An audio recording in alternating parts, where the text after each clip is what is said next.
துப்பாக்கிச் சூட்டால் அதிரும் தென்னிலங்கை. அடுத்தடுத்து இடம்பெறும் சம்பவம். கைமாற்றப்பட்ட தங்காளை காலுடன் இல்லம். மஹிந்தவால் வழங்கப்பட்ட உறுதிப்பத்திரம். முன்னாள் ஜனாதிபதிக்கு மரண தண்டனை விதிப்பு. இசார சம்பந்திக்கு முகப்பரிசோதனை. ஈஸ்டர் தாக்குதல் வழக்கு தீர்ப்பு விரைவில்.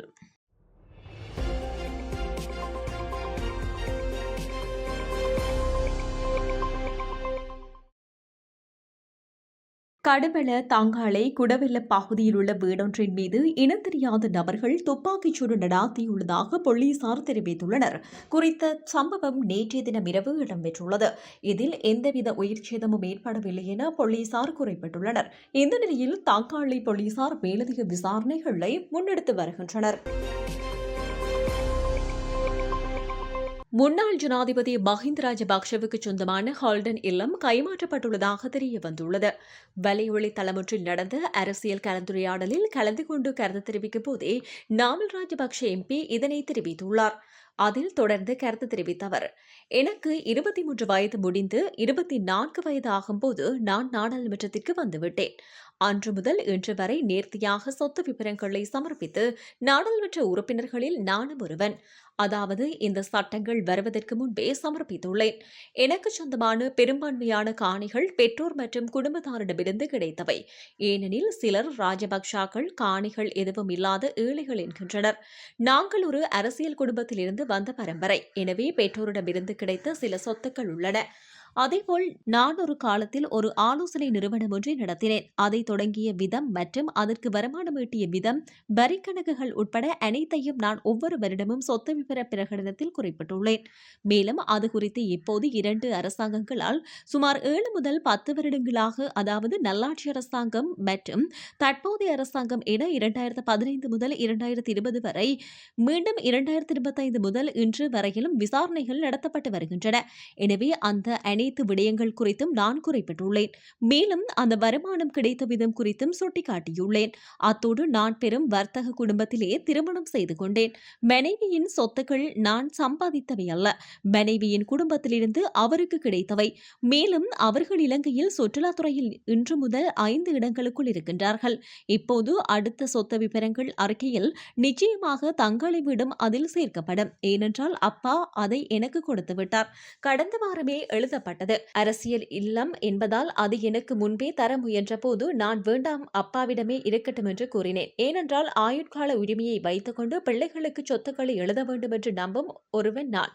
ஆனால் அப்பா மறுபடியும் வலியுறுத்தி இது அரசியல் இல்லம் என்பதாலும் தொடர்ந்து அரசியலுக்காக பயன்படுத்தப்படுவதாலும் நிச்சயமாக உனக்கு தரப்பட வேண்டும் என கூறினார்.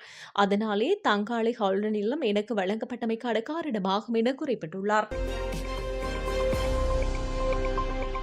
போர்க்குற்றங்கள் தொடர்பில் சிரியாவின் முன்னாள் ஜனாதிபதி பஷார் அல்-அசாத் மற்றும் அவரது இளைய சகோதரருக்கு மரண தண்டனை விதிக்கப்பட்டுள்ளது. சிரிய நீதிமன்றம் ஒன்றினால் இந்த தீர்ப்பு வழங்கப்பட்டுள்ளதுடன் அசாத் மற்றும் அவரது சகோதரர் நீதிமன்றத்தில் ஆஜராகாத நிலையில் விசாரணை நடத்தப்பட்டு மரண தண்டனை விதிக்கப்பட்டுள்ளது. சுமார் 5 லட்சம் பேர் உயிரிழந்த 14 ஆண்டுகால உள்நாட்டு போரின் போது இடம்பெற்ற போர்க்குற்றங்கள் மற்றும் மனிதகுலத்திற்கு எதிரான குற்றங்கள் தொடர்பிலேயே இவர்களுக்கு இந்த தண்டனை வழங்கப்பட்டது. 2011ஆம் ஆண்டு தாரா பகுதியில் இடம்பெற்ற போராட்டங்களை அடக்குவதற்கு தலைமை தாங்கிய அசாத்தின் உறவினரான ஆடட் நஜீப் என்பவருக்கு மரண தண்டனை விதிக்கப்பட்டுள்ளது. அதே சமயம் அசாத்தும் அவரது சகோதரரும் ரஷ்யாவுக்கு தப்பிச் சென்றுள்ள நிலையில் கைது செய்யப்பட்ட நஜீப் சிறைச்சாலை உடையில் நீதிமன்ற கூண்டில் நிற்பதே இந்த தீர்ப்பு என அறிவிக்கப்பட்டுள்ளது.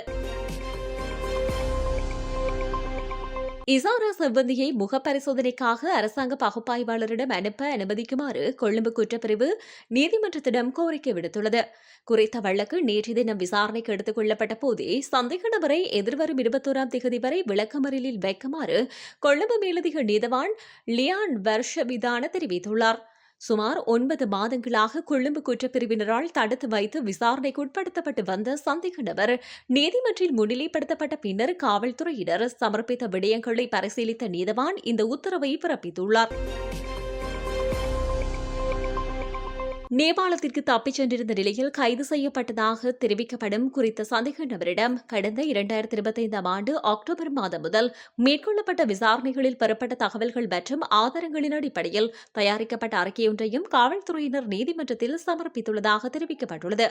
மேலும் குறித்த சம்பவம் திட்டமிட்ட விதம், அதனுடன் தொடர்புடையதாக கூறப்படும் ஏனைய சந்தேக நபர்களுடன் மேற்கொள்ளப்பட்ட தொடர்புகள் மற்றும் பணப்பரிமாற்றங்கள் தொடர்பான மேலதிக அறிக்கையும் நீதிமன்றில் சமர்ப்பிக்கப்பட்டது. இதற்கமைய எதிர்வரும் 17 தேதி சந்தேக நபரை அரசாங்க பகுப்பாய்வாளரிடம் முன்னிலைப்படுத்த எதிர்பார்க்கப்படுவதாகவும் காவல்துறையினர் நீதிமன்றில் தெரிவித்தனர். நவ்ஃபர் மௌலவி உட்பட 24 பிரதிவாதிகளுக்கு எதிரான ஈஸ்டர் ஞாயிறு பயங்கரவாத தாக்குதல் வழக்கின் தீர்ப்பு விரைவில் அறிவிக்கப்படவுள்ளதாக தெரிவிக்கப்பட்டுள்ளது. அரசு தரப்பின் இறுதி சாட்சியங்கள் நேற்றைய தினம் இரவு சமர்ப்பிக்கப்பட்ட நிலையில் இந்த உத்தரவு பிறப்பிக்கப்பட்டுள்ளது. கிட்டத்தட்ட 5 ஆண்டுகளில் 245 நாட்கள் நீடித்த அரசு தரப்பு வழக்கு நேற்று முடிவடைந்தது. இந்த வழக்கு மேல் நீதிமன்ற நீதிபதி நவரத்ன மாரசிங்க, சுஜீவ நிசங்க மற்றும் ராமநாதன் கண்ணன் உள்ளிட்ட பிற மேல் நீதிமன்ற நீதிபதிகளை உள்ளடக்கிய கொழும்பு நிரந்தர மூவர் அடங்கிய மேல் நீதிமன்றத்தின் முன் விசாரிக்கப்படும். அரசு தரப்பு வாதம் முடிவடைந்த பின்னர் எதிர்த்தரப்பின் சாட்சியங்கள் விசாரிக்கப்படும்.